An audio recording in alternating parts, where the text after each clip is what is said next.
Hello everyone, how's it going today?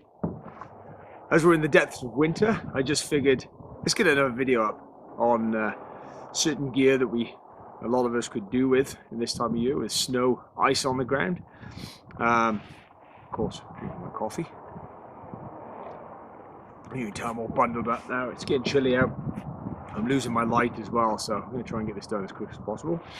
So anyway, first things first, let's go through a few good ways of getting a grip on your footwear during winter. First ones I like to use. These are typically for solid ice with very light sprinkling of snow on. Apart from that, when the snow gets too deep, they're kind of useless. These are Catula nano spikes, I believe. Yeah, these are the Catula nano spikes. As you can see, they're very small, very thin, very lightweight, very flexible. They come with 10 tungsten carbide spikes on the bottom, and yeah, they're great for running in icy sidewalks, etc., etc.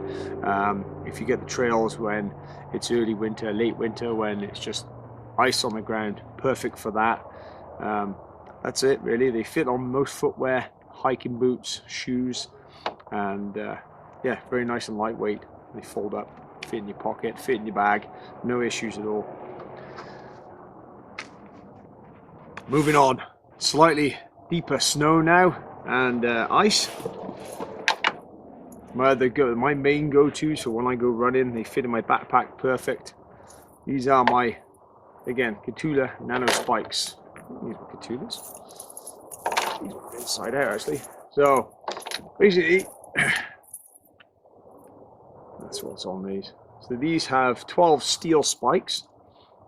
Extremely lightweight. That's the spikes there for you, just so you can see. Extremely lightweight. They fit on your hiking boots, your running boots, running shoes. And I've ran in these lots of times. Especially good for when you're in mountainous terrain and you don't want to be lugging around the old snowshoes. And you don't quite need the crampons. So throw these babies on. They're good to go. No problems at all. Extremely flexible. Good for the deeper snow. And yeah, again, they fit in your backpack nicely, and they have very hard wearing too. I've had these for about 3 years now, and no issues apart from one link came undone. I just replaced it with a little key ring, piece of key ring. So that was it, easy fix, no problems at all. So that is the micro spikes. So another good option for you. Slightly more permanent option if you like to run on snowy trails quite a bit.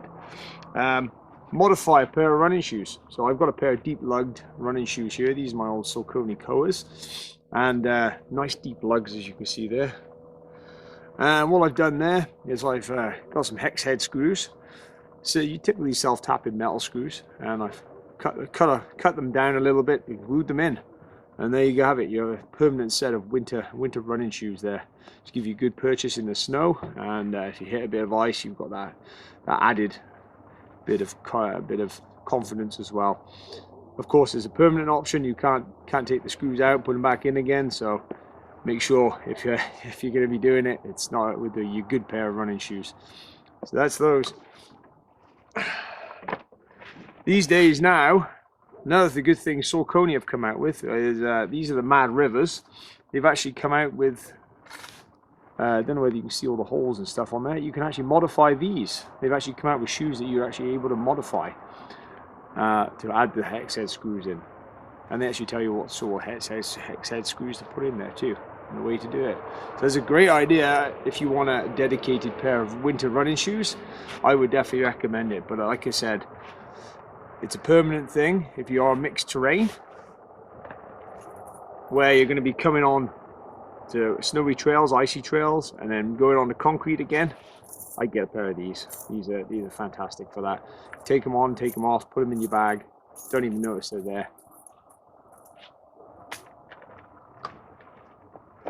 Moving on. So we're going to get into the crampons right now. So once you get past the micro spikes and into more mountainous terrain, I'm not going to go into these too much detail. You typically, if you're into deep high up mountainous area, you're going to look into the crampons. So these basically just strap to your boots. These are pretty hardcore mountain boots here, very stiff sole, and they don't have much flexibility in them. Simply because if you're wearing crampons, you can be on solid ice, climbing snow walls, etc., etc. Crazy stuff. Like I said, I'm not going into too much detail there. And basically, what happens? This is how they come. This is how they come. So you set the middle. So you have the numbers in the middle. You set those up for the length of your boot. Yep, set those up for the middle of your boot. And then once you're done, put up the front strap, put up the rear strap. This clips onto the back of the boot because all the boots have a lip. All the boots have a lip at the back, as you can see right there. And then you slot it up, tie your strap around, put it nice and tight. There you have it. That's your solid grip for the snow and ice and for climbing snow walls there. I guess I'm not going into too much detail with those. I get myself through this because it's deep.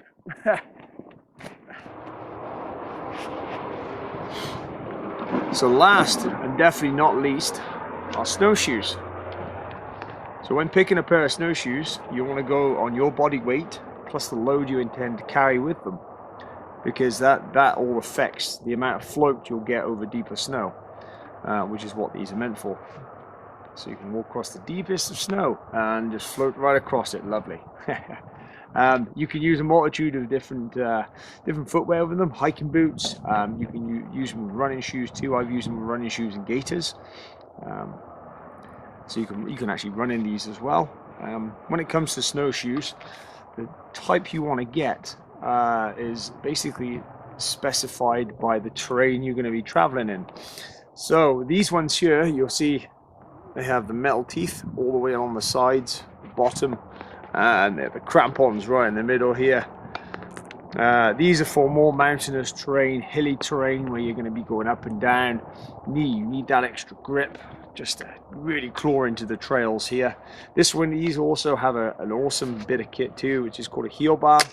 This basically, you put this up, it engages basically four-wheel drive and enables you to put a lot more downward pressure onto the rear of the snowshoe as you're climbing uphill to get more grip.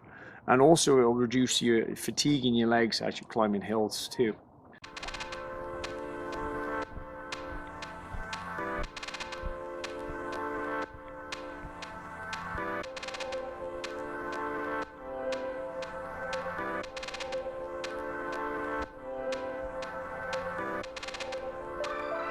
So these are the more ones that are made for the more mountainous terrain and hilly terrain. The other types of snowshoe that are out there, you can get the traditional type ones where it's just smooth all the way along the bottom. You don't have the crampon. Typically the wood and sinew ones. Ones that like that, they're more for the flatter ground, flatter level ground. Not very good for climbing. You will find yourself sliding down the hills pretty much. And then you get the ones that are in between, more leisurely ones. You can go on slight hills on that. It won't be too bad. But for the more mountainous terrain, the more mountainous climbing, I definitely recommend the ones with the extra grip. So yeah, that's just a short video on getting a grip in winter. As you see, it's getting dark out here now, so I'm going to finish my coffee and head on in and chill out for a bit. Thanks very much for watching. Nick from More Skills. Take care. More adventures to come soon.